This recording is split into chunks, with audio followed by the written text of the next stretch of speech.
ശശി തരൂരിന്റെ നീക്കങ്ങൾ പാർട്ടിയെ ദുർബലപ്പെടുത്താനുള്ള ശ്രമമെന്ന വിലയിരുത്തലിൽ AICC തരൂരിന് ഉചിതമായ സ്ഥാനങ്ങൾ നൽകിയിട്ടുണ്ടെന്നും ദേശീയ നേതൃത്വം സമയമാകുമ്പോൾ നിലപാട് വ്യക്തമാക്കുമെന്ന് ശശി തരൂർ ദില്ലിയിൽ പ്രതികരിച്ചു. കേരളത്തിൽ തദ്ദേശ നിയമസഭാ തെരഞ്ഞെടുപ്പുകൾ വരാനിരിക്കെ ശശി തരൂരിന്റെ നീക്കങ്ങളിൽ വലിയ അതൃപ്തിയിലാണ് AICC. രാഹുൽ ഗാന്ധിയുമായി നേരിട്ട് കൂടിക്കാഴ്ച നടത്തിയിട്ടും മെരിങ്ങാത്ത ശശി തരൂർ പാർട്ടിയെ ദുർബലപ്പെടുത്താനുള്ള ശ്രമമാണ് നടത്തുന്നതെന്ന് നേതൃത്വം വിലയിരുത്തുന്നു.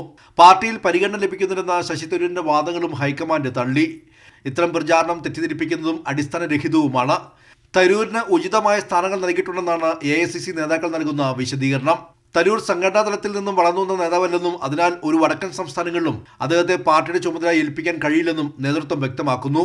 അതിനിടെ സമയമാകുമ്പോൾ നിലപാട് വ്യക്തമാക്കാമെന്ന പ്രതികരണവുമായി തരൂർ കൂടുതൽ സസ്പെൻസ് നിലനിർത്തുകയാണ്.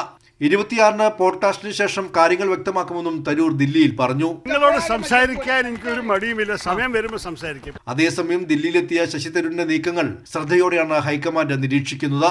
കൈരളി ന്യൂസ്, ദില്ലി.